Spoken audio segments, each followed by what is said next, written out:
ಇದನ್ನೇನು ಮಾಡಿದಿರಿ ತಂದೆಯೇ? ನನ್ನ ಮದುವೆಯನ್ನು ಇಂತಹ ಒಬ್ಬ ಕಪ್ಪಗಿನ ಹಳ್ಳಿಯ ಹುಡುಗಿಯ ಜೊತೆ ಮಾಡಿಸಿಬಿಟ್ಟಿರಿ. ನೀವು ನನ್ನ ಇಡೀ ಜೀವನವನ್ನೇ ಹಾಳು ಮಾಡಿದ್ದೀರಿ. ಇಷ್ಟು ದೊಡ್ಡ ನಿರ್ಧಾರ ತೆಗೆದುಕೊಳ್ಳುವಾಗ ನಾನು ಏನನ್ನು ಬಯಸುತ್ತೇನೆ ಎಂದು ಒಮ್ಮೆಯೂ ಯೋಚಿಸಲಿಲ್ಲವೇ? ನಾನು ಮೊದಲೇ ಹೇಳಿದ್ದೆ, ನನಗೆ ನಗರದ ಸುಂದರ ಮತ್ತು ವಿದ್ಯಾವಂತ ಹುಡುಗಿಯ ಜೊತೆ ಮದುವೆಯಾಗಬೇಕೆಂದು. ಆದರೆ ನೀವು ಈ ಹಳ್ಳಿಯ ಹುಡುಗಿಯನ್ನು ನನ್ನ ತಲೆಗೆ ಕಟ್ಟಿದ್ದೀರಿ. ರೂಪವೂ ಇಲ್ಲ, ಸೌಂದರ್ಯವೂ ಇಲ್ಲ. ಸುಮಿತ್ನ ಕಣ್ಣುಗಳಲ್ಲಿ ಕೋಪದ ಕಿಚ್ಚು ಇತ್ತು ಮತ್ತು ತುಟಿಗಳು ನಡುಗುತ್ತಿದ್ದವು.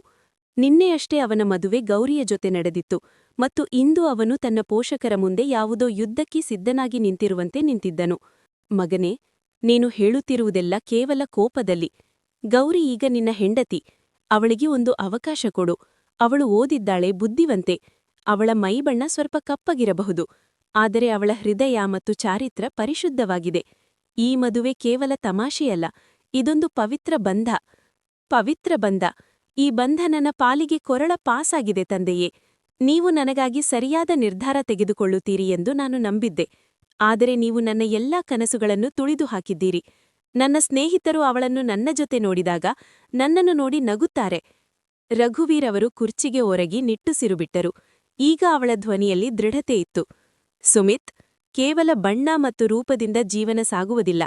ನಾನು ಗೌರಿಯನ್ನು ನೋಡಿದ್ದೇನೆ. ಅವಳು ಕಷ್ಟಪಟ್ಟು ಕೆಲಸ ಮಾಡುವವಳು, ತಿಳುವಳಿಕೆಯುಳ್ಳವಳು ಮತ್ತು ಇಂದಿನ ಹುಡುಗಿಯರಲ್ಲಿ ಅಪರೂಪವಾಗಿರುವ ಸಂಸ್ಕಾರ ಅವಳಲ್ಲಿದೆ. ಸಂಸ್ಕಾರದಿಂದ ಮನೆ ನಡೆಯುವುದಿಲ್ಲ ತಂದೆಯೇ. ನಾನು ನನ್ನ ಜೊತೆ ಹೆಗಲಿಗೆ ಹೆಗಲು ಕೊಟ್ಟು ನಡೆಯುವ ಹೆಂಡತಿಯನ್ನು ಬಯಸಿದ್ದೆ. ಆದರೆ ನೀವು ನನ್ನ ಅರ್ಹತೆಗೆ ಸರಿಹೊಂದದವಳನ್ನು ನನಗೆ ನೀಡಿದ್ದೀರಿ. ಕೋಣೆಯಲ್ಲಿ ಮೌನ ಆವರಿಸಿತು. ಅಡುಗೆ ಮನೆಯ ಬಾಗಿಲ ಬಳಿ ಸುಮ್ಮನೆ ನಿಂತಿದ್ದ ಸುಮಿತ್ನ ತಾಯಿ ಸುಲೇಖಾ ಮುಂದೆ ಬಂದರು. ಅವರ ಧ್ವನಿಯಲ್ಲಿ ಮಮತೆ ಮತ್ತು ಸ್ವಲ್ಪ ಅಸಮಾಧಾನ ಎರಡೂ ಇತ್ತು. ಮಗನೇ, ಬಾಯಿಗೆ ಬಂದಂತೆ ಮಾತನಾಡಬೇಡ. ಗೌರಿ ನಿನ್ನೆಯಷ್ಟೇ ಈ ಮನೆಗೆ ಬಂದಿದ್ದಾಳೆ. ಅವಳ ಬಗ್ಗೆ ಯೋಚಿಸು. ಅವಳ ಮೇಲೆ ಏನು ಪರಿಣಾಮವಾಗುತ್ತಿದೆ ಎಂದು ನೋಡು. ನಿನ್ನ ತಂದೆ ನಿನ್ನ ಒಳಿತಿಗಾಗಿಯೇ ಈ ಸಂಬಂಧವನ್ನು ನಿಶ್ಚಯಿಸಿದ್ದಾರೆ. ಒಮ್ಮೆ ಅವಳ ಜೊತೆ ಮಾತನಾಡು. ಅವಳನ್ನು ಅರ್ಥ ಮಾಡಿಕೊಳ್ಳಲು ಪ್ರಯತ್ನಿಸು. ಅಮ್ಮ, ನೀವು ಕೂಡ ತಂದೆಯ ಮಾತಿಗೆ ಹೌದೌದು ಎನ್ನುತ್ತಿದ್ದೀರಿ. ಅವಳು ನನ್ನ ಇಷ್ಟಕ್ಕೆ ತಕ್ಕವಳೇ ಅಲ್ಲದಿರುವಾಗ ನಾನು ಅವಳ ಜೊತೆ ಏನು ಮಾತನಾಡಲಿ? ನಾನು ಈ ಮದುವೆಯನ್ನು ಒಪ್ಪುವುದಿಲ್ಲ. ಅವನು ಕುರ್ಚಿಯ ಮೇಲೆ ಕುಳಿತನು. ಅವನ ಕೋಪ ಈಗ ಸುಸ್ತಾಗಿ ಬದಲಾಗಿತ್ತು. ರಘುವೀರ್ ಅವರು ಸುಮಿತ್ ಬಳಿ ಬಂದು ಅವನ ಹೆಗಲ ಮೇಲೆ ಕೈಯಿಟ್ಟು ಹೇಳಿದರು, ಮಗನೇ, ನೀನು ಈಗ ಕೋಪದಲ್ಲಿದ್ದೀಯಾ ಎಂದು ನನಗೆ ಗೊತ್ತು. ಆದರೆ ಈ ಕೋಪ ಸತ್ಯವನ್ನು ಬದಲಿಸಲು ಸಾಧ್ಯವಿಲ್ಲ. ಗೌರಿ ಈಗ ಈ ಮನೆಯ ಸೊಸೆ. ನೀನು ಅವಳನ್ನು ತಿರಸ್ಕರಿಸುತ್ತಿದ್ದೀಯಾ? ಆದರೆ ಒಮ್ಮೆ ಹೃದಯದಿಂದ ಯೋಚಿಸು. ಕೇವಲ ಬಣ್ಣವೇ ಎಲ್ಲವೇ? ಅವಳಲ್ಲಿ ಈ ಮನೆಯನ್ನು ನಿಭಾಯಿಸುವ ಗುಣಗಳಿವೆ ಎಂಬ ಕಾರಣಕ್ಕೆ ನಾನು ಅವಳನ್ನು ಆರಿಸಿದೆ. ಸ್ವಲ್ಪ ಸಮಯ ಕೊಡು, ಎಲ್ಲವೂ ಸರಿಯಾಗುತ್ತದೆ. ಸುಮಿತ್ ಏನೂ ಉತ್ತರ ನೀಡಲಿಲ್ಲ. ಅವನು ತಲೆ ತಗ್ಗಿಸಿ ಕುಳಿತಿದ್ದನು. ಅವನ ಮನಸ್ಸಿನೊಳಗಿನ ಬಿರುಗಾಣಿ ನಿಂತಿರಲಿಲ್ಲ. ಕೋಣೆಯ ಒಂದು ಮೂಲೆಯಲ್ಲಿ ಗೌರಿ ನಿಂತಿದ್ದಳು. ಅವಳು ತನ್ನ ಸೀರೆಯ ಸೆರಗನ್ನು ಗಟ್ಟಿಯಾಗಿ ಹಿಡಿದಿದ್ದಳು. ಅವಳ ಕಣ್ಣುಗಳು ತೇವವಾಗಿದ್ದವು, ಆದರೆ ಅವಳು ಕಣ್ಣೀರನ್ನು ಬಚ್ಚಿಡಲು ಪ್ರಯತ್ನಿಸುತ್ತಿದ್ದಳು. ರಘುವೀರವರು ಗೌರಿಯನ್ನು ನೋಡಿ ಮೆಲ್ಲನೆ ಹೇಳಿದರು, ಮಗಳೇ, ನೀನು ಅಡುಗೆ ಮನೆಗೆ ಹೋಗಿ ಸುಮಿತ್ಗಾಗಿ ನಿನ್ನ ಕೈಯಾರೆ ಚಹಾ ಮಾಡಿಕೊಂಡು ಬಾ. ಅವರ ಧ್ವನಿಯಲ್ಲಿ ಆಪ್ತತೆಯಿತ್ತು. ಈ ಉದ್ವಿಗ್ನತೆಯಿಂದ ಅವಳನ್ನು ದೂರವಿಡಲು ಅವರು ಬಯಸಿದರು. ಗೌರಿ ತಲೆ ಅಲ್ಲಾಡಿಸಿ ಸುಮ್ಮನೆ ಅಡುಗೆ ಮನೆಗೆ ಹೋದಳು. ಆದರೆ ಅವಳು ಚಹಾ ಮಾಡಿಕೊಂಡು ಬರುವಷ್ಟರಲ್ಲಿ ಸುಮಿತ್ ಹೊರಗೆ ಹೋಗಿದ್ದನು. ಹೋಗುವಾಗ ಅವನು ಹೇಳಿದನು, ನಿಮ್ಮ ಪ್ರೀತಿಯ ಮಗಳ ಕೈಯ ಚಹಾವನ್ನು ನೀವೇ ಕುಡಿಯಿರಿ. ನನಗೆ ಅದು ಬೇಡ. ಅಂದಹಾಗೆ ಅಮ್ಮ, ಅವಳಲ್ಲಿರುವ ಆ 100 ಸಂಸ್ಕಾರ ಮತ್ತು ಗುಣಗಳನ್ನು ಉಪ್ಪಿನಕಾಯಿ ಹಾಕಿ ನಿಮ್ಮ ಪತಿದೇವರಿಗೆ ತಿನ್ನಿಸಿ. ನಾನು ಇಂದೇ ಬೆಂಗಳೂರಿಗೆ ವಾಪಸ್ ಹೋಗುತ್ತಿದ್ದೇನೆ. ರಘುವೀರ್ ಅವರ ಹೃದಯ ಒಡೆದಂಟಾಯಿತು. ಗದ್ಗದಿತ ಕಂಠದಲ್ಲಿ ಅವರು ಹೇಳಿದರು, ಸುಲೇಖಾ, ಬಹುಶಃ ನಾನು ಸುಮಿತ್ನ ಜೀವನದ ಇಷ್ಟು ದೊಡ್ಡ ನಿರ್ಧಾರವನ್ನು ಒಬ್ಬನೇ ತೆಗೆದುಕೊಂಡು ದೊಡ್ಡ ತಪ್ಪು ಮಾಡಿದೇನೇನೋ. ಇಡೀ ಮನೆಯಲ್ಲಿ ವಿಚಿತ್ರವಾದ ಮೌನ ಆವರಿಸಿತು. ಇದು 6 ತಿಂಗಳ ಹಿಂದಿನ ಮಾತು. ರಘುವೀರ್ ಅವರಿಗೆ ಅವರ ಬಾಲ್ಯದ ಗೆಳೆಯ ರಾಮ್ಲಾಲ್ ಅವರ ಅನಾರೋಗ್ಯದ ಸುದ್ದಿ ತಿಳಿಯಿತು. ತಕ್ಷಣ ಅವರು ತಮ್ಮ ಹಳೆಯ ಹಳ್ಳಿಗೆ ಓಡಿಹೋದರು. ಕಳೆದ ಕೆಲವು ತಿಂಗಳುಗಳಿಂದ ರಾಮ್ಲಾಲ್ ಅವರ ಅನಾರೋಗ್ಯ ಹೆದಗೆಡಿಸುತ್ತಿತ್ತು. ರಘುವೀರ್ ಮತ್ತು ರಾಮ್ಲಾಲ್ ಅವರ ಸ್ನೇಹ ದಶಕಗಳಷ್ಟು ಹಳೆಯದು. ಹೊರದಲ್ಲಿ ಕೆಲಸ ಮಾಡುವಾಗ ಆರಂಭವಾದ ಆ ಸ್ನೇಹಿತನ ಜೀವನದ ಹಿತ ನೋವುಗಳಲ್ಲಿ ಗಟ್ಟಿಯಾಗಿ ಬಂದಿತ್ತು. ರಘುವೀರ್ ನಂತರ ಹಳ್ಳಿಯನ್ನು ಬಿಟ್ಟು ನಗರದಲ್ಲಿ ನೆಲೆಸಿದ್ದರು. ಆದರೆ ಆಗಾಗ ತನ್ನ ಗೆಳೆಯನನ್ನು ಭೇಟಿಯಾಗಲು ಬರುತ್ತಿದ್ದರು. ಆದರೆ ಈಗ ರಾಮ್ಲಾಲ್ ಹಾಸಿಗೆ ಹಿಡಿದಿದ್ದರು. ರಘುವೀರ್ ಅವರ ಬಳಿ ಕುಳಿತು ಕೇಳಿದರು, ಹೇಗಿದ್ದೀಯಾ ರಾಮ್ಲಾಲ್? ಮಾತ್ರೆ ತೆಗೆದುಕೊಂಡೆಯಲ್ಲವೇ? ತನ್ನ ಗೆಳೆಯನ ಪರಿಸ್ಥಿತಿಯನ್ನು ನೋಡಿ ರಘುವೀರಿಗೆ ತುಂಬಾ ನೋವಾಯಿತು. ರಾಮ್ಲಾಲ್ ಮೆಲ್ಲನೆ ಹೇಳಿದರು, ಔಷಧಿ ತೆಗೆದುಕೊಳ್ಳುತ್ತಿದ್ದೇನೆ ರಘುವೀರ್, ಆದರೆ ಯಾವುದೂ ಕೆಲಸ ಮಾಡುತ್ತಿಲ್ಲ. ನನಗೆ ನನ್ನ ಮಗಳು ಗೌರಿಯ ಬಗ್ಗೆ ಚಿಂತೆಯಾಗಿದೆ. ಅವಳ ತಾಯಿ ಮೊದಲೇ ಹೋಗಿದ್ದಾಳೆ. ಈಗ ನಾನು ಕೂಡ ಹೆಚ್ಚು ದಿನ ಇರಲಾರೆ. ರಘುವೀರ್ ರಾಮ್ಲಾಲ್ ಅವರ ಕೈ ಹಿಡಿದು ಹೇಳಿದರು, ನೀನು ಚಿಂತಿಸಬೇಡ. ಗೌರಿಯನ್ನು ನಾನು ನನ್ನ ಮಗಳಂತೆ ಭಾವಿಸುತ್ತೇನೆ. ಅವಳಿಗೆ ಯಾವುದೂ ಕಮ್ಮಿಯಾಗದಂತೆ ನೋಡಿಕೊಳ್ಳುತ್ತೇನೆ. ಗೌರಿ ಆಗ ಅಂಗಳದಲ್ಲಿ ಬಟ್ಟೆ ಒಣಗಿಸುತ್ತಿದ್ದಳು. ಅವಳ ಕಪ್ಪು ಬಣ್ಣದ ಮೈಮೇಲೆ ಸೂರ್ಯನ ಬಿಸಿಲು ಬೀಳುತ್ತಿತ್ತು ಮತ್ತು ಅವಳ ಮುಖದಲ್ಲಿ ಸರಳತೆ ಮತ್ತು ಮುಗ್ಧತೆ ಎದ್ದು ಕಾಣುತ್ತಿತ್ತು. ರಾಮ್ಲಾಲ್ ರಘುವೀರ್ ಅವರ ಕೈ ಹಿಡಿದು ಹೇಳಿದರು, ರಘುವೀರ್, ನನ್ನ ನಂತರ ನನ್ನ ಮಗಳು ಸುರಕ್ಷಿತವಾಗಿರಲಿ ಎಂಬುದು ನನ್ನಾಸೆ. ನೀನು ನನ್ನ ಗೆಳೆಯ. ನಿನ್ನ ಮೇಲೆ ನನಗೆ ನಂಬಿಕೆಯಿದೆ. ಗೌರಿಯ ಜವಾಬ್ದಾರಿಯನ್ನು ನಿನಗೆ ಒಪ್ಪಿಸುತ್ತಿದ್ದೇನೆ. ರಘುವೀರ್ ಹೇಳಿದರು, ಚಿಂತಿಸಬೇಡ ಗೆಳೆಯ. ಗೌರಿಯನ್ನು ನಾನು ನನ್ನ ಸೊಸೆಯನ್ನಾಗಿ ಮಾಡಿಕೊಳ್ಳುತ್ತೇನೆ. ಇದು ನಿನಗೆ ನನ್ನ ವಚನ. ರಾಮ್ಲಾಲ್ ಅವರ ಕಣ್ಣುಗಳು ತುಂಬಿ ಬಂದವು. ಕೆಲವು ವಾರಗಳ ನಂತರ ರಾಮ್ಲಾಲ್ ನಿಧನರಾದರು. ರಘುವೀರ್ ತನ್ನ ವಚನವನ್ನು ನೆನಪಿನಲ್ಲಿಟ್ಟುಕೊಂಡು ತನ್ನ ಪತ್ನಿ ಸುಲೇಖಾ ಅವರಿಗೆ ವಿಷಯ ತಿಳಿಸಿದರು. ಆ ಸಮಯದಲ್ಲಿ ಸುಮಿತ್ ಬೆಂಗಳೂರಿನಲ್ಲಿದ್ದನು. ರಘುವೀರ್ ಸುಮಿತ್ಗೆ ಫೋನ್ ಮಾಡಿ ಹೇಳಿದರು, ಮಗನೇ, ನಾನು ನಿನಗಾಗಿ ಒಂದು ಸಂಬಂಧ ನೋಡಿದ್ದೇನೆ. ನನ್ನ ಗೆಳೆಯ ರಾಮ್ಲಾಲ್ ಅವರ ಮಗಳು ಗೌರಿ ಬಹಳ ಸಂಸ್ಕಾರಿ ಹುಡುಗಿ. ನಾವು ಅವಳನ್ನು ಈ ಮನೆಯ ಸೊಸೆಯನ್ನಾಗಿ ಮಾಡಲು ನಿರ್ಧರಿಸಿದ್ದೇವೆ. ಸುಮಿತ್ ಕೋಪದಿಂದ ಅಂದನು, ಅಪ್ಪ, ಇದೇನು ಮಾತು? ನನಗೆ ನಗರದ ಹುಡುಗಿ ಬೇಕೆಂದು ಹೇಳಿದ್ದೆ ಅಲ್ವಾ? ಆದರೆ ರಘುವೀರ್ ತನ್ನ ಗೆಳೆಯನಿಗ ಕೊಟ್ಟ ಮಾತಿನ ಬಗ್ಗೆ ಹೇಳಿದರು ಮತ್ತು ಗೌರಿಯ ಫೋಟೋ ಕಳುಹಿಸಿದರು. ಫೋಟೋದಲ್ಲಿ ಗೌರಿ ನಗುತ್ತಿದ್ದಳು. ಬಿಸಿಲಿನ ಕಾರಣ ಅವಳ ಕಪ್ಪು ಬಣ್ಣ ಫೋಟೋದಲ್ಲಿ ಅಷ್ಟು ಸ್ಪಷ್ಟವಾಗಿ ಕಾಣುತ್ತಿರಲಿಲ್ಲ. ಸುಮಿತ್ ಅವಳನ್ನು ನೋಡಿ ಇವಳು ಚೆನ್ನಾಗಿಯೇ ಇದ್ದಾಳೆ ಎಂದು ಭಾವಿಸಿ ಮದುವೆಗೆ ಒಪ್ಪಿಕೊಂಡನು. ಮದುವೆಯ ದಿನ ಗೌರಿ ಮೇಕಪ್ ಮತ್ತು ಒಡವೆಗಳಲ್ಲಿ ಅದ್ಭುತವಾಗಿ ಕಾಣುತ್ತಿದ್ದಳು. ಮೇಕಪ್ ಅವಳ ಮೈಬಣ್ಣವನ್ನು ಮರೆಮಾಚಿತ್ತು. ಮದುವೆ ಅದ್ಧೂರಿಯಾಗಿ ನಡೆಯಿತು. ಆದರೆ ಮರುದಿನ ಬೆಳಿಗ್ಗೆ ಸುಮಿತ್ ಗೌರಿಯನ್ನು ಮೇಕಪ್ ಇಲ್ಲದೆ ನೋಡಿದಾಗ ಅವನಿಗೆ ಆಘಾತವಾಯಿತು. ಅವನಿಗೆ ಕೇವಲ ಅವಳ ಕಪ್ಪು ಬಣ್ಣ ಮಾತ್ರ ಕಾಣತೊಡಗಿತು. ಅವನಿಗೆ ಬೆಂಗಳೂರಿನ ತನ್ನ ಸ್ನೇಹಿತರು ಅಂದು ಕಾಫಿ ಕುಡಿಯುತ್ತಾ ಆಡಿದ ಮಾತುಗಳು ನೆನಪಾಗತೊಡಗಿದವು. ತಂದೆ ಹುಡುಗಿಯನ್ನು ಇಷ್ಟಪಟ್ಟಿದ್ದಾರೆ ಎಂದು ಹೇಳುತ್ತಾ ಸುಮಿತ್ ತನ್ನ ಸ್ನೇಹಿತರಿಗೆ ಮೊಬೈಲ್ನಲ್ಲಿ ಗೌರಿಯ ಫೋಟೋ ತೋರಿಸಿದ್ದನು. ರಾಕೇಶ್ ತನ್ನ ಹುಬ್ಬುಗಳನ್ನು ಏರಿಸುತ್ತಾ ಕೇಳಿದ, ಏನು ಸುಮಿತ್, ನಿನ್ನ ಮದುವೆ ಫಿಕ್ಸ್ ಆಯ್ತಾ? ಅಂದಹಾಗೆ ನೀನು ಹುಡುಗಿಯನ್ನು ಭೇಟಿಯಾಗಿದ್ದೀಯಾ ತಾನೇ? ಅಯ್ಯೋ ಇಲ್ಲಪ್ಪ, ಬರೀ ಫೋಟೋ ನೋಡಿದ್ದೀನಿ ಅಷ್ಟೇ. ಒಂದು ಫೋಟೋ ನೋಡಿ ನೀನು ಮದುವೆಗೆ ಹೇಗೆ ಒಪ್ಪಿಕೊಂಡೆ? ಕನಿಷ್ಠ ಪಕ್ಷ ಒಮ್ಮೆಯಾದರೂ ಹುಡುಗಿಯನ್ನು ಭೇಟಿಯಾಗಬೇಕಿತ್ತು ಎಂದು ರಾಕೇಶ್ ಹೇಳಿದಾಗ ಅಜಯ್ ನಗುತ್ತಾ ಅಂದ, ಹೌದು ಕಣೋ, ಎಲ್ಲೋ ಫೋಟೋದಲ್ಲಿ ಬೆಳ್ಳಗೆ ಕಾಣುತ್ತಿರಬಹುದು, ನಿಜವಾಗಿ ಬೇರೆಯೇ ಇರಬಹುದು. ಇವತ್ತಿನ ದಿನಗಳಲ್ಲಿ ಇದೆಲ್ಲ ಫೋಟೋಶಾಪ್ ಮಹಿಮೆ. ಸುಮಿತ್ ಕಾಫಿಯ ಗುಟುಕು ಹಾಕುತ್ತಾ ಆತ್ಮವಿಶ್ವಾಸದಿಂದ ಉತ್ತರಿಸಿದ, ನೀವು ತಲೆಕೆಡಿಸಿಕೊಳ್ಳಬೇಡಿ. ನನ್ನ ತಂದೆ ಹುಡುಗಿಯನ್ನು ನೋಡಿದ್ದಾರೆ. ಅವರು ಯಾರೋ ಸಾಧಾರಣ ಹುಡುಗಿಯ ಜೊತೆ ನನ್ನ ಮದುವೆ ಮಾಡಿಸುವುದಿಲ್ಲ. ನನ್ನ ಆಯ್ಕೆಯ ಮೇಲೆ ನನಗೆ ಪೂರ್ಣ ನಂಬಿಕೆಯಿದೆ.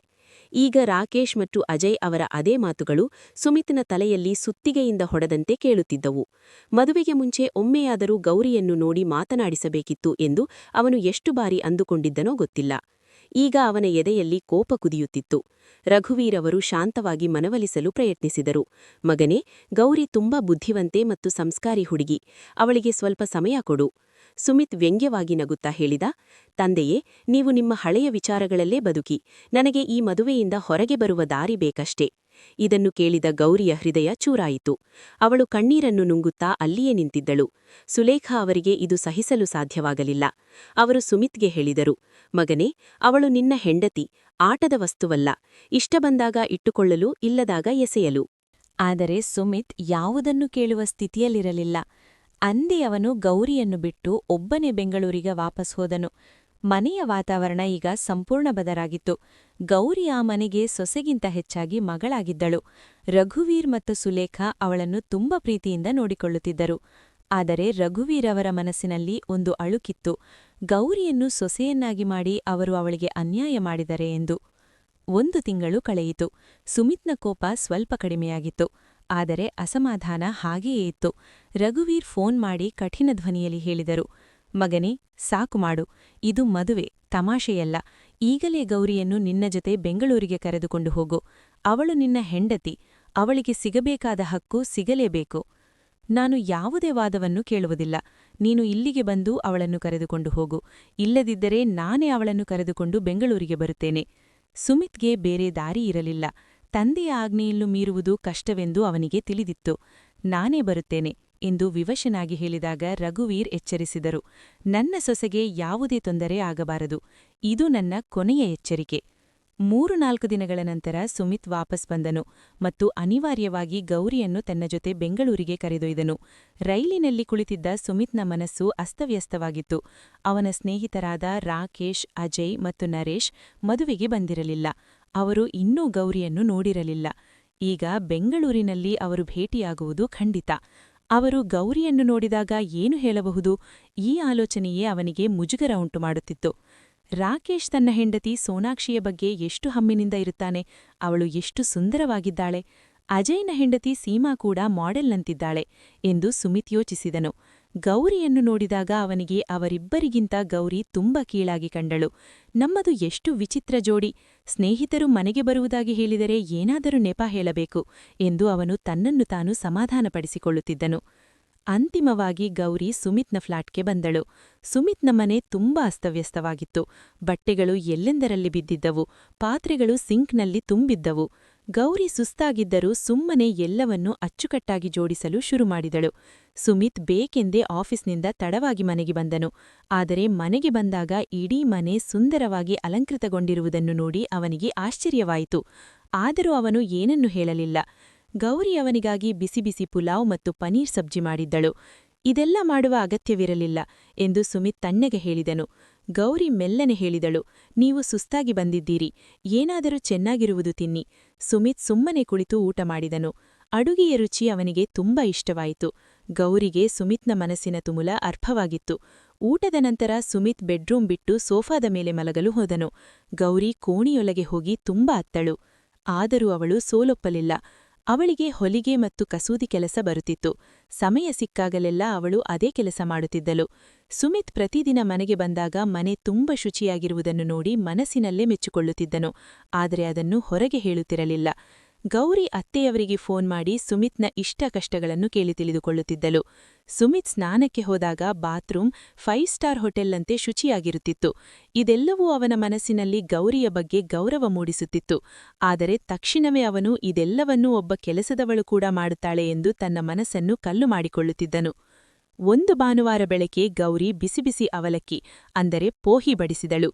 ಅಷ್ಟರಲ್ಲಿ ರಘುವೀರವರ ಫೋನ್ ಬಂತು. ಮಗನೇ ಸುಮಿತ್, ಎಲ್ಲವೂ ಸರಿಯಿದೆಯಲ್ಲವೇ? ನನ್ನ ಸೊಸೆಯನ್ನು ಚೆನ್ನಾಗಿ ನೋಡಿಕೊಳ್ಳುತ್ತಿದ್ದೀಯಾ ತಾನೆ? ಸುಮಿತ್ ಗಾಬರಿಯಿಂದ ಹೌದು ಅಪ್ಪ ಎಂದು ಹೇಳಿ ಫೋನ್ ಗೌರಿಗೆ ಕೊಟ್ಟನು. ಗೌರಿ ಪ್ರೀತಿಯಿಂದ ಮಾತನಾಡುತ್ತಿರುವುದನ್ನು ನೋಡಿ ಸುಮಿತ್ಗೆ ಎಲ್ಲೋ ಒಂದು ಕಡೆ ಸಂಕಟವಾಯಿತು. ಮಾತನಾಡುತ್ತಿರುವಾಗಲೇ ಕರೆಯ ಗಂಟೆ ಬಾರಿಸಿತು. ಸುಮಿತ್ ಬಾಗಿಲು ತೆರೆದಾಗ ಅವನ ಕಾಲು ಕೆಳಗಿನ ಭೂಮಿ ಕುಸಿದಂತಾಯಿತು. ಅವನ 3 ಸ್ನೇಹಿತರು ತಮ್ಮ ತಮ್ಮ ಸುಂದರ ಹೆಂಡತಿಯರ ಜೊತೆ ಅಲ್ಲಿ ನಿಂತಿದ್ದರು. ಸೋನಾಕ್ಷಿ ಮತ್ತು ಸೀಮಾ ತುಂಬಾ ಸ್ಟೈಲಿಶ್ ಆಗಿ ಕಾಣುತ್ತಿದ್ದರು. ಸುಮಿತ್ಗೆ ಈಗ ಭಯ ಶುರುವಾಯಿತು. ಇವರು ಗೌರಿಯನ್ನು ನೋಡಿ ಏನು ಅಂದುಕೊಳ್ಳಬಹುದು? ಇಂದು ನನ್ನ ಮರ್ಯಾದೆ ಹರಾಜಾಗುವುದು ಖಂಡಿತ ಎಂದುಕೊಂಡನು. ಆದರೂ ಅವನು ಸುಳ್ಳು ನಗು ನಗಿಸಿ ಎಲ್ಲರನ್ನೂ ಒಳಗೆ ಕರೆದನು. ರಾಕೇಶ್ ಅಂದ, ಏನೋ ಸುಮಿತ್, ನಿನ್ನ ಮನೆ ಗುರುತೇ ಸಿಗ್ತಾ ಇಲ್ಲ. ಮದುವೆ ಆದ ಮೇಲೆ ಪೂರ್ತಿ ಚೇಂಜ್ ಆಗಿದ್ದೆಯಲ್ಲ? ಅಜಯ್ ಕೂಡ ಮನೆ ಅಲಂಕಾರ ನೋಡಿ ಮೆಚ್ಚಿಕೊಂಡನು. ಅಷ್ಟರಲ್ಲಿ ಗೌರಿ ಕೆಂಪು ಸೀರೆಯಲ್ಲಿ ಹಣೆಯ ಮೇಲೆ ಸಣ್ಣ ಬಿಂದಿ ಇಟ್ಟುಕೊಂಡು ಬಂದು ಎಲ್ಲರಿಗೂ ನಮಸ್ಕರಿಸಿದಳು. ಗೌರಿ ಎಲ್ಲರಿಗೂ ಚಹಾ ಮತ್ತು ತಿಂಡಿ ತರಲು ಹೋದಳು. ರಾಕೇಶ್ ನಗುತ್ತಾ ಅಂದ, ಗೌರಿಯತ್ತಿಗೆ, ನಿಮ್ಮ ಪತಿ ಎಷ್ಟು ಕೆಟ್ಟವನೆಂದರೆ ಮದುವೆಗೂ ನಮ್ಮನ್ನು ಕರೆಯಲಿಲ್ಲ. ಈಗಲೂ ನಿಮ್ಮನ್ನು ಭೇಟಿ ಮಾಡಿಸಲು ನೆಪ ಹೇಳುತ್ತಿದ್ದ. ಅಷ್ಟರಲ್ಲಿ ಗೌರಿ ಬಿಸಿ ಬಿಸಿ ಬ್ರೆಡ್ ಪಕೋಡ ಮತ್ತು ಉಪ್ಪಿಟ್ಟು ತಂದಳು. ಎಲ್ಲರೂ ಅವಳ ಕೈರುಚಿಯನ್ನು ತುಂಬಾ ಹೊಗಳಿದರು. ಆದರೆ ಗೌರಿ ಅಡುಗೆ ಮನೆಗೆ ಹೋದಾಗ ಸ್ನೇಹಿತರ ಹೆಂಡತಿಯರು ಗೌರಿಯ ಮೈಬಣ್ಣ ಮತ್ತು ಉಡುಗೆಯ ಬಗ್ಗೆ ಸನ್ನೆ ಮಾಡುತ್ತಾ ನಗುತ್ತಿರುವುದನ್ನು ಸುಮಿತ್ ಗಮನಿಸಿದನು. ಅವನಿಗೆ ತುಂಬಾ ಮುಜುಗರವಾಯಿತು. ಆದರೂ ಅವನು ಏನೂ ಅರಿಯದವನಂತೆ ನಟಿಸಿದನು. ಸ್ನೇಹಿತರು ಹೋಗುವಾಗ ನರೇಶ್ ಅಂದ, ಸುಮಿತ್, ನಿನಗೆ ಇಂತಹ ಅಪರೂಪದ ಹೆಂಡತಿ ಸಿಕ್ಕಿರುವುದು ನಿನ್ನ ಅದೃಷ್ಟ. ಆದರೆ ಅದು ಹೊಗಳಿಕೆಯೋ ಅಥವಾ ವ್ಯಂಗ್ಯವೋ ಎಂದು ಸುಮಿತ್ಗೆ ಅರ್ಥವಾಗಲಿಲ್ಲ. ಅವರು ಹೋದ ಮೇಲೆ ಅಜಯ್ ತನ್ನ ಸ್ನೇಹಿತರ ಮುಂದೆ ಅಂದ, ಸುಮಿತ್ಗೆ ಮದುವೆಯಾಗಲು ಹಳ್ಳಿಯ ಹುಡುಗಿಯೇ ಸಿಗಬೇಕಿತ್ತಾ? ಸಿಟಿಯಲ್ಲಿ ಹುಡುಗಿಯರೇ ಇರಲಿಲ್ಲವೇ? ಎಲ್ಲರೂ ನಗುತ್ತಾ ಹೋದರು. ಮನೆಯಲ್ಲಿ ಗೌರಿ ಪಾತ್ರೆಗಳನ್ನು ತೊಳೆಯುತ್ತಿದ್ದರೆ ಸುಮಿತ್ ಕುರ್ಚಿಯ ಮೇಲೆ ಕುಳಿತು ಅವಳನ್ನು ನೋಡುತ್ತಿದ್ದನು. ಗೌರಿಯ ಶ್ರಮ ಮತ್ತು ಸರಳತೆ ಅವನನ್ನು ಎಲ್ಲೋ ಒಂದು ಕಡೆ ಸ್ಪರ್ಶಿಸುತ್ತಿತ್ತು. ಆದರೆ ಅವನ ಹಳೆಯ ಹಠ ಅವನನ್ನು ತಡೆಯುತ್ತಿತ್ತು. 2 ತಿಂಗಳು ಕಳೆಯುತ್ತಾ ಬಂದವು. 2 ದಿನಗಳ ನಂತರ ದೀಪಾವಳಿ ಇತ್ತು. ಸುಮಿತ್ಗೆ ಒಂದು ಯೋಚನೆ ಬಂತು. ಮದುವೆಯಾದಾಗಿನಿಂದ ಅವನು ಗೌರಿಯನ್ನು ಎಲ್ಲೂ ಹೊರಗೆ ಕರೆದುಕೊಂಡು ಹೋಗಿರಲಿಲ್ಲ. ಅವಳು ಯಾವಾಗಲೂ ಈ 4 ಗೋಡೆಗಳ ನಡುವೆಯೇ ಸೀಮಿತವಾಗಿದ್ದಳು. ಸುಮ್ಮನೆ ಅವನ ಅಸ್ತವ್ಯಸ್ತವಾಗಿದ್ದ ಜೀವನವನ್ನು ಅಚ್ಚುಕಟ್ಟಾಗಿ ಜೋಡಿಸುತ್ತಿದ್ದಳು. ಮೊದಲ ಬಾರಿಗೆ ಸುಮಿತ್ಗೆ ಗೌರಿಯ ಮೇಲೆ ಕನಿಕರ ಮೂಡಿತು. ಸುಮಿತ್ ಹೇಳಿದ, ಗೌರಿ, ಕೇಳು, 2 ದಿನ ಬಿಟ್ಟರೆ ದೀಪಾವಳಿ. ನಿನಗೆ ಮಾರುಕಟ್ಟೆಯಿಂದ ಏನಾದರೂ ಕೊಳ್ಳಬೇಕಿದ್ದರೆ ಕೊಂಡುಕೋ. ಆಮೇಲೆ ನಾವು ಸಿಹಿ ತೆಗೆದುಕೊಂಡು ನನ್ನ ಸ್ನೇಹಿತರ ಮನೆಗೆ ಹೋಗೋಣ. ಅವರು ತುಂಬಾ ದಿನಗಳಿಂದ ಕರೆಯುತ್ತಿದ್ದಾರೆ. ಅವರಿಗೆ ದೀಪಾವಳಿಯ ಸಿಹಿ ಮತ್ತು ಉಡುಗೊರೆಗಳನ್ನು ನೀಡಿ ಬೇಕೆಯಾದಂತೆಯೂ ಆಗುತ್ತದೆ. ಗೌರಿಯ ಕೈಗಳು ಒಂದು ಕ್ಷಣ ನಿಂತುಹೋದವು. ಅವಳು ಆಶ್ಚರ್ಯದಿಂದ ಸುಮಿತ್ನ ಕಡೆಗೆ ತಿರುಗಿದಳು. ಅವಳ ಕಣ್ಣುಗಳು ನಂಬಲಾಗದ ಸಂತೋಷದಿಂದ ಹೊಳೆಯುತ್ತಿದ್ದವು. ಮದುವೆಯಾದ ನಂತರ ಸುಮಿತ್ ತನ್ನಷ್ಟಕ್ಕೆ ತಾನೇ ಅವಳ ಜೊತೆ ಇಷ್ಟು ಸಹಜವಾಗಿ ಮಾತನಾಡಿದ್ದು ಇದೇ ಮೊದಲು. ಗೌರಿಯ ಬಾಯಿಂದ ಹೊರಬಂತು, ನಿಜವಾಗಿಯೂ? ಅವಳ ಧ್ವನಿಯಲ್ಲಿ ಒಂದು ಮಗುವಿನಂತಹ ನಿಷ್ಕಲ್ಮಶ ಸಂತೋಷವಿತ್ತು. ಮುಖದಲ್ಲಿ ಅರಳಿದ ನಗು ಹೊತ್ತು ಅವಳು ವೇಗವಾಗಿ ಕೋಣೆಯ ಕಡೆಗೆ ನಡೆದಳು. ಸ್ವಲ್ಪ ಹೊತ್ತಿನಲ್ಲೇ ಅವಳು ತಯಾರಾಗಿ ಬಂದಳು. ಅವಳು ಸುಂದರವಾದ ಗುಲಾಬಿ ಬಣ್ಣದ ಸೂಟನ್ನು ಧರಿಸಿದ್ದಳು. ಕೂದಲಿಗೆ ಪಿನ್ ಹಾಕಿ ಕಿವಿಗೆ ಜುಮುಕಿ ಧರಿಸಿದ್ದಳು. ಅವಳು ನಿಜಕ್ಕೂ ಅಂದವಾಗಿ ಕಾಣುತ್ತಿದ್ದಳು.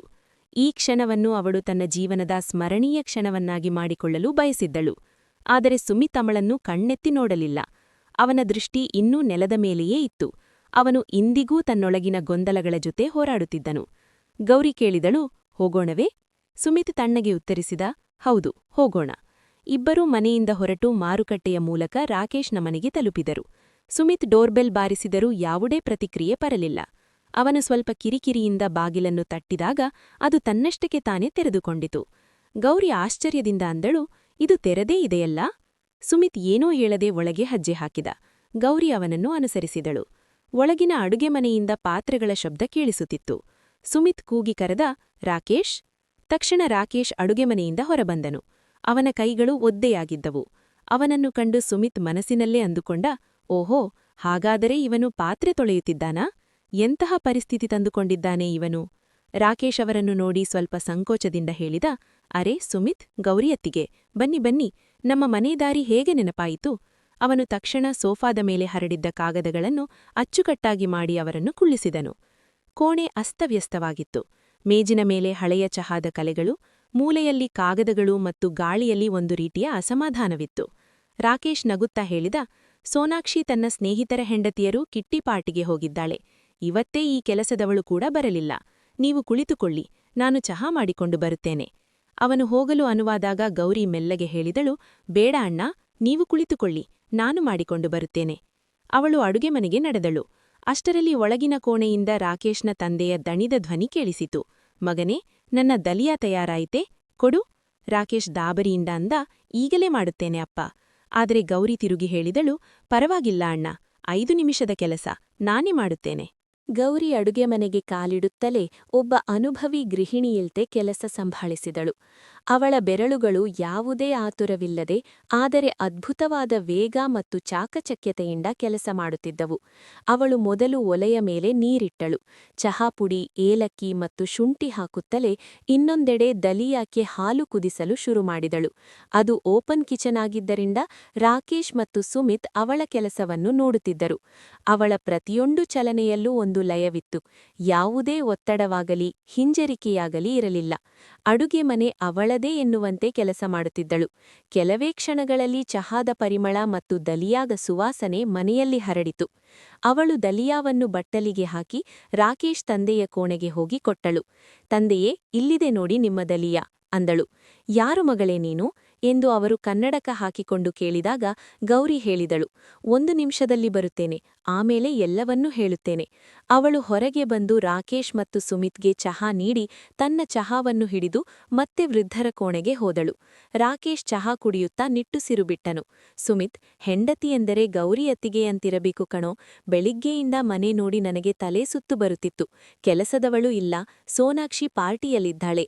ನಾನು ಪಾತ್ರೆಗಳ ಜೊತೆ ಯುದ್ಧ ಮಾಡುತ್ತಿದ್ದೆ. ಆದರೆ ಅತ್ತಿಗೆ ಬಂದ ಮೇಲೆ ಯಾವುದೋ ಮಂತ್ರ ಮಾಡಿದಂತಾಗಿದೆ. ರಾಕೇಶ್ನ ಧ್ವನಿಯಲ್ಲಿ ಸ್ವಲ್ಪ ಕಹಿ ಇತ್ತು. ನನ್ನ ಮಡದಿಗೆ ತನ್ನ ಜವಾಬ್ದಾರಿಗಳ ಬಗ್ಗೆ ಕಾಳಜಿಯೇ ಇಲ್ಲ. ಅವಳಿಗೆ ಮನೆಯಲ್ಲಿ ಇರುವುದೇ ಇಷ್ಟವಿಲ್ಲ. ಎಲ್ಲವೂ ಕೆಲಸದವಳ ಮೇಲೆ.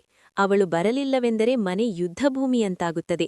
ನೀನೇ ನೋಡುತ್ತಿದ್ದೀಯಲ್ಲ, ಇಂದು ಗೌರಿ ಅತ್ತಿಗೆ ಇರದಿದ್ದರೆ ಚಹಾ ಸಿಗುವುದು ಕಷ್ಟವಿತ್ತು. ಒಳಗಿನ ಕೋಣೆಯಿಂದ ಗೌರಿ ಮತ್ತು ರಾಕೇಶ್ ತಂದೆ ನಗುತ್ತಾ ಮಾತನಾಡುತ್ತಿರುವ ಶಬ್ದ ಕೇಳಿಸಿತು. ಸುಮಿತ್ ಮತ್ತು ರಾಕೇಶ್ ಒಳಗೆ ಹೋದರು. ಸುಮಿತ್, ಇವಳು ಅಪ್ಪನನ್ನು ಮೊದಲ ಬಾರಿ ಭೇಟಿಯಾಗುತ್ತಿರುವುದು ತಾನೇ ಎಂದು ರಾಕೇಶ್ ಆಶ್ಚರ್ಯದಿಂದ ಪಿಸುಗುಟ್ಟಿದನು. ಸುಮಿತ್ ಹೌದು ಎಂದನು. ರಾಕೇಶ್ ಹೇಳಿದ, ಅದ್ಭುತ, ಎಷ್ಟೋ ವರ್ಷಗಳ ಪರಿಚಯವಿರುವಂತೆ ಹೊಂದಿಕೊಂಡಿದ್ದಾಳೆ. ನನ್ನ ಹೆಂಡತಿಗೆ ಇಂದಿಗೂ ಅಪ್ಪನ ಜೊತೆ ಮಾತನಾಡಲು ಸಂಕೋಚ. ರಾಕೇಶ್ನ ತಂದೆ ನಗುತ್ತಾ ಹೇಳಿದರು, ಮಗನೇ ಸುಮಿತ್, ನೀನು ತುಂಬಾ ಅದೃಷ್ಟವಂತ. ಗೌರಿಯಂತಹ ಪತ್ನಿ ನಿನಗೆ ಸಿಕ್ಕಿದ್ದಾಳೆ. ಎಷ್ಟು ಬುದ್ಧಿವಂತೆ, ಎಷ್ಟು ಒಳ್ಳೆಯ ಸ್ವಭಾವ. ಇಂದಿನ ಕಾಲದಲ್ಲಿ ಆಧುನಿಕತೆಯ ಹೆಸರಲ್ಲಿ ಜನರು ಮರೆಯುತ್ತಿರುವ ಆ ಆತ್ಮೀಯತೆ, ಆ ಪ್ರೀತಿ ಈ ಮಗಳಲ್ಲಿದೆ. ಇವಳು ನನ್ನ ಹೃದಯ ಗೆದ್ದಿದ್ದಾಳೆ. ಅಲ್ಲಿಂದ ಹೊರಟು ಇಬ್ಬರೂ ಅಜಯ್ನ ಮನೆಗೆ ಹೋದರು. ಆದರೆ ಬಾಗಿಲ ಬಳಿ ತಲುಪುತ್ತಿದ್ದಂತೆಯೇ ಒಳಗಿಂದ ದೊಡ್ಡ ಧ್ವನಿಯ ಜಗಳ ಕೇಳಿಸಿತು. ಅಜಯ್ ಕೋಪದಿಂದ ಕಿರುಚುತ್ತಿದ್ದ. ಸೀಮಾ, ಇದೇನು ತಮಾಷೆಯೇ? ಎಂದಾದರೂ ಮನೆಯಲ್ಲಿ ಅಡುಗೆ ಮಾಡಲು ಆಗುವುದಿಲ್ಲವೇ? ಪ್ರತಿದಿನ ಹೊರಗಿನ ವಿಷಕಾರಿ ಆಹಾರವನ್ನೇ ತರಿಸಬೇಕಾ? ಸೀಮಾ ಕೂಡ ಅಷ್ಟೇ ತೀಕ್ಷ್ಣವಾಗಿ ಉತ್ತರಿಸುತ್ತಿದ್ದಳು. ಹಾಗಾದ್ರೆ ಏನಾಯಿತು? ಹೊರಗಿನಿಂದ ಊಟ ಬಂದರೆ ಆಕಾಶವೇನು ಬಿದ್ದು ಹೋಗುವುದಿಲ್ಲವೇ? ನನಗೂ ವಿಶ್ರಾಂತಿ ಪಡೆಯುವ ಹಕ್ಕಿದೆ. ನೀವೊಬ್ಬರೇ ಆಫೀಸಿಗೆ ಹೋಗಿ ಪ್ರಪಂಚದ ಎಲ್ಲಾ ಹೊರೆ ಹೊರೆಯುತ್ತೀರಿ ಎಂದುಕೊಂಡಿದ್ದೀರಾ? ನಾನು ದಿನವಿಡೀ ಮನೆಯಲ್ಲಿ ಏನೂ ಮಾಡುವುದಿಲ್ಲವೇ? ಅಜಯ್ ಅಂದ. ಏನ್ ಮಾಡ್ತೀಯಾ? ಸೋಷಲ್ ಮೀಡಿಯಾದಲ್ಲಿ ಫೋಟೋ ಹಾಕ್ತೀಯಾ? ಶಾಪಿಂಗ್ ಮಾಡ್ತೀಯಾ? ನನ್ನ ಇಡೀ ತಿಂಗಳ ಸಂಬಳ ನಿನ್ನ ಬಟ್ಟೆ ಮತ್ತು ಮೇಕಪ್ಗೆ ಸಾಕಾಗುವುದಿಲ್ಲ. ಮಕ್ಕಳ ಆರೋಗ್ಯದ ಬಗ್ಗೆಯೂ ನಿನಗೆ ಕಾಳಜಿಯಿಲ್ಲ. ಸೀಮಾ ಸಿಟ್ಟಿನಿಂದ ಹೇಳಿದಳು, ನೋಡಿ, ನಾನು ಇಂದಿನ ಕಾಲದ ಓದಿದ ಮಾಡರ್ನ್ ಹುಡುಗಿ. ನನಗೆ ಇಷ್ಟ ಬಂದಂತೆ ನಾನು ಬದುಕುತ್ತೇನೆ. ನಿಮಗೆ ಮನೆಯಲ್ಲಿ ಸುಟ್ಟ ರೊಟ್ಟಿಯೇ ಬೇಕಿದ್ದರೆ ನನಗೆ ಡೈವೋರ್ಸ್ ಕೊಟ್ಟು ಅಡುಗೆ ಮಾಡುವವಳನ್ನು ಮದುವೆಯಾಗಿ. ಹೊರಗೆ ನಿಂತಿದ್ದ ಸುಮಿತ್ ಗೌರಿಯ ಕಡೆಗೆ ನೋಡಿದನು. ಗೌರಿಯ ಕಣ್ಣುಗಳಲ್ಲಿ ಚಿಂತೆಯಿತ್ತು, ಆದರೆ ಅವಳು ಶಾಂತವಾಗಿದ್ದಳು. ಇಬ್ಬರೂ ಅಲ್ಲಿಂದ ಹೊರಡಲು ಹೋದಾಗ ಡೆಲಿವರಿ ಬಾಯ್ ಬಂದು ಬೆಲ್ ಬಾರಿಸಿದನು. ಸೀಮಾ ಬಾಗಿಲು ತೆರೆದಾಗ ಸುಮಿತ್ ಮತ್ತು ಗೌರಿಯನ್ನು ಕಂಡು ಒಂದು ಕ್ಷಣ ಸ್ತಂಭೀಭೂತಳಾದಳು. ಅವಳ ಮುಖದಲ್ಲಿ ಮೇಕಪ್ ಇರಲಿಲ್ಲ, ಕೂದಲು ಅಸ್ತವ್ಯಸ್ತವಾಗಿತ್ತು. ಅವಳು ತುಂಬಾ ಸುಸ್ತಾದಂತೆ ಕಾಣಿಸುತ್ತಿದ್ದಳು. ಅವಳು ಕೃತಕ ನಗುವಿನೊಂದಿಗೆ ಅವರನ್ನು ಒಳಗೆ ಕರೆದಳು. ಒಳಗಿನ ಪರಿಸ್ಥಿತಿ ಇನ್ನೂ ದಯನೀಯವಾಗಿತ್ತು. ಬಟ್ಟೆಗಳು, ಮಕ್ಕಳ ಆಟಿಕೆಗಳು, ಹಳೆಯ ಊಟದ ಡಬ್ಬಿಗಳು ಎಲ್ಲೆಂದರೆ ಹರಡಿತ್ತು. ಅಜಯ್ ಕೂಡ ಬೆವರುತ್ತಾ ಹೊರಗೆ ಬಂದನು. ಅವರಿಬ್ಬರೂ ಜಗಳವನ್ನು ಕೇಳಿಸಿಕೊಂಡಿರಬಹುದು ಎಂದು ಅವನಿಗೆ ಮುಜುಗರವಾಯಿತು. ಸುಮಿತ್ ತನ್ನ ಹಳೆಯ ಅಸ್ತವ್ಯಸ್ತ ಮನೆಯನ್ನು ನೆನಪಿಸಿಕೊಂಡನು. ಗೌರಿ ಬಂದ ಮೇಲೆ ತನ್ನ ಮನೆ ಹೇಗೆ ಸ್ವರ್ಗದಂತಾಗಿದೆ ಎಂದು ಅವನಿಗೆ ಅರಿವಾಯಿತು. ಸೀಮೆಯ ಅಸಹನೆ ಮತ್ತು ಗೌರಿಯ ಶಾಂತ ಸ್ವಭಾವದ ನಡುವೆ ಸುಮಿತ್ ಹೋಲಿಕೆ ಮಾಡತೊಡಗಿದನು. ಅಜಯ್ ಮತ್ತು ಸೀಮಾ ಅಡುಗೆ ಮನೆಯಲ್ಲಿ ಮತ್ತೆ ಮೆಲ್ಲನೆ ಜಗಳವಾಡುತ್ತಿರುವುದು ಕೇಳಿಸುತ್ತಿತ್ತು. ಸೀಮಾ ಅಸಮಾಧಾನದಿಂದ ಚಹಾ ತಂದಳು. ಸುಮಿತ್ ಅಂದುಕೊಂಡ, ಇಲ್ಲಿ ಗೌರಿ ಇದ್ದಿದ್ದರೆ ಈ ಹೊತ್ತಿಗೆ ಎಷ್ಟೋ ರುಚಿಕರವಾದ ತಿಂಡಿಗಳನ್ನು ತಯಾರಿಸುತ್ತಿದ್ದಳು. ಚಹಾ ಮುಗಿಸಿ ಅವರು ಅಲ್ಲಿಂದ ಹೊರಬಂದರು. ನಂತರ ಸುಮಿತ್ ನರೇಶ್ಗೆ ಫೋನ್ ಮಾಡಿದನು. ನರೇಶ್ ಬೇಸರದಿಂದ ಹೇಳಿದ, ಸಾರಿ ಸುಮಿತ್, ಕಾವ್ಯ ಜಗಳವಾಡಿ 15 ದಿನಗಳಿಂದ ತವರು ಮನೆಗೆ ಹೋಗಿದ್ದಾಳೆ. ನಾನು ಅವಳನ್ನು ಸಮಾಧಾನಪಡಿಸಲು ಹೋಗುತ್ತಿದ್ದೇನೆ. ಸುಮಿತ್ ಸ್ತಬ್ಧನಾದನು. ಮನೆಗೆ ಬಂದ ನಂತರ ಅವನು ಸುಮ್ಮನೆ ಕುಳಿತಿದ್ದನು. ಇಂದು ಮೊದಲ ಬಾರಿಗೆ ಅವನು ಗೌರಿಯನ್ನು ಸರಿಯಾಗಿ ಗಮನಿಸಿದನು. ಅವನು ಅಂದುಕೊಂಡಷ್ಟು ಕಪ್ಪಗಿರಲಿಲ್ಲ. ಅವಳ ಕಣ್ಣುಗಳಲ್ಲಿ ಆಳವಿತ್ತು, ನಗುವಿನಲ್ಲಿ ಪವಿತ್ರತೆಯಿತ್ತು. ನನ್ನದು ಎಂತಹ ತಪ್ಪು ಕಲ್ಪನೆ. ಕೇವಲ ಮೈ ಬಣ್ಣವೇ ಸುಖೀ ಜೀವನದ ರಹಸ್ಯವಾಗಿದ್ದರೆ ನನ್ನ 3 ಸ್ನೇಹಿತರು ಇಂದು ಸುಖವಾಗಿರುತ್ತಿದ್ದರು ಎಂದು ಅವನು ಯೋಚಿಸಿದನು. ಗೌರಿ ಬಾತ್ರೂಂ ಕಡೆಗೆ ಹೋಗುತ್ತಿದ್ದಾಗ ಸುಮಿತ್ ಪ್ರೀತಿಯಿಂದ ಹೇಳಿದ, ನಿಲ್ಲು ಗೌರಿ, ಇದನ್ನೇ ಧರಿಸು. ನೀನು ಇದರಲ್ಲಿ ತುಂಬ ಚೆನ್ನಾಗಿ ಕಾಣುತ್ತಿದ್ದೀಯ. ಗೌರಿ ಆಶ್ಚರ್ಯದಿಂದ ತಿರುಗಿದಳು. ಮದುವೆಯಾದ ಮೇಲೆ ಸುಮಿತ್ ಈ ರೀತಿ ಅವಳನ್ನು ಹೊಗಳಿದ್ದು ಇದೇ ಮೊದಲು. ಈ ಸೂಟನ್ನು ಯಾವಾಗ ಕೊಂಡುಕೊಂಡೆ ಎಂದು ಅವನು ಕೇಳಿದನು. ಸುಮಿತ್ ಹೇಳಿದ, ತುಂಬಾ ಇಷ್ಟವಾಯಿತು ಗೌರಿ. ಇದನ್ನು ತಯಾರಿಸಿದವರ ಕೈಗಳನ್ನು ಚುಂಬಿಸಬೇಕೆಂದು ಅನ್ನಿಸುತ್ತಿದೆ. ಗೌರಿ ಮೆಲ್ಲನೆ ಹೇಳಿದಳು, ಇದನ್ನು ನಾನು ಎಲ್ಲಿಯೂ ಕೊಂಡುಕೊಂಡಿಲ್ಲ, ನಾನೇ ಸ್ವತಃ ತಯಾರಿಸಿದ್ದು. ಸುಮಿತ್ ಆಶ್ಚರ್ಯಚಕಿತನಾದನು. ಅವನು ಆ ಸೂಟಿನ ಮೇಲಿದ್ದ ಚಿನ್ನದ ಬಣ್ಣದ ಅದ್ಭುತವಾದ ಕಸೂತಿ ಕೆಲಸವನ್ನು ಸೂಕ್ಷ್ಮವಾಗಿ ಗಮನಿಸಿದನು. ಮನೆಯಲ್ಲಿ ಸುಮ್ಮನೆ ಕುಳಿತು ಬೇಸರವಾದಾಗ ಇಂತಹ ಕೆಲಸಗಳನ್ನು ಮಾಡುತ್ತಿರುತ್ತೇನೆ ಎಂದು ಹೇಳುತ್ತಾ ಗೌರಿ ತನ್ನ 2 ಕೈಗಳನ್ನು ಅವನ ಮುಂದೆ ಚಾಚಿದಳು. ಅವಳ ಆ ಮುಗ್ಧತೆಯನ್ನು ನೋಡಿ ಸುಮಿತ್ಗೆ ನಗು ಬಂತು. ಗೌರಿ ಕೂಡ ಮನಸಾರೆ ನಕ್ಕಳು. ಅವಳ ನಗುವಿನಲ್ಲಿ ಅಂತಹ ಒಂದು ಮಾಧುರ್ಯವಿತ್ತು, ಅದು ಸುಮಿತ್ನ ಹೃದಯದ ಆಳವನ್ನು ತಟ್ಟಿತು.